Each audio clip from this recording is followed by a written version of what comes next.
એક ફેક્ટરીમાં આગ લાગી, એક ફેક્ટરીમાં આગ લાગી, એવી આગ લાગી કે કોઈ બારૂદ ન નીકળી શકે, કેમિકલની કંઈક હશે ખબર નહીં.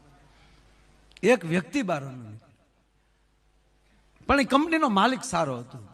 એ ડાયરેક્ટ મીડિયામાં આવી ગયો કે જાહેરાત કરી નાખું. પહેલા ગળગળો થઈ ગયો. મિત્રો, આ દેશમાં રોતા આવડે ને તોય આગળ વ્યાજ આવ્યો.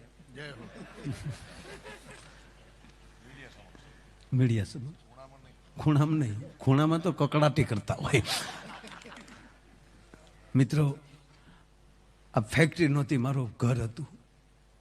કર્મચારીઓ નહોતા, મારો પરિવાર હતો. એનો કાયદેસર તો જે વીમો મળશે એ હશે, એ મળશે જ. પણ મારી ફેક્ટરી તરફથી, મારી કંપની તરફથી જેણે જેણે જાન ગુમાવી છે એના પરિવારને 51 લાખ રૂપિયા એના ખાતામાં અર્પણ કરવા આવશે. અમુક તો રોઈ પીડ્યા કે ભાઈ પૈસાનું શું કરવા, ઘરનું માણસ વહી ગયું. પણ એમાં કોક હોય ને કરડું મગ જ આપણા, તોય એમાં કરડા નીકળે. શું કરી લો તમે? આપણી કેસર આંબીનો કેસરનો આંબો હોય, એમાં આપણા આંબામાં 2 ભડદા નીકળે. તમે શું કરી લો? ઘરની ગાયનો વાસળો જ વાવણીનો હાલે, તમે શું કરી લો? તે એક બેન જોતા હતા 51 લાખ.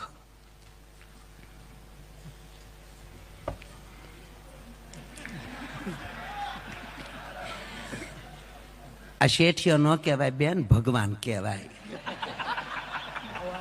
51 લાખ ભગવાન કહેવાય બેન. ઉપેલી ઈશ્વરે મોકલ્યા હોય.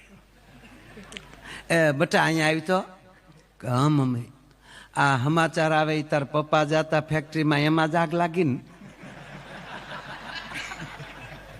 તા કે હા મોમ.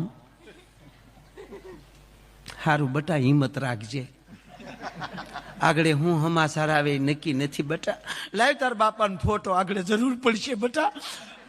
તો છોકરે ફોટો આપ્યો, તેની માંથી ઓલી માખ્યું બેસીને કાળા ટપકા થઈ ગયેલા. બેન બિચારા ફોટો લૂસતા હતા.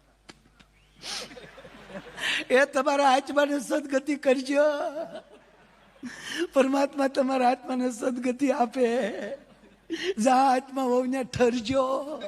એ તમારી વાહ કીર્તિભાઈ નો અને માયાભાઈ નો પ્રોગ્રામ રાખશું. 51 લાખ. હવે 51 લાખનો હરખ છુપાવો ને એમાં દુઃખ વ્યક્ત કરવું કેવું અઘરું છું છે. તમારા આત્માને સદગતિ કરજો.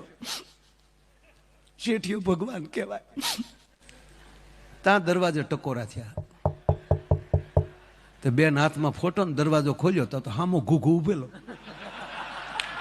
ઘૂઘુ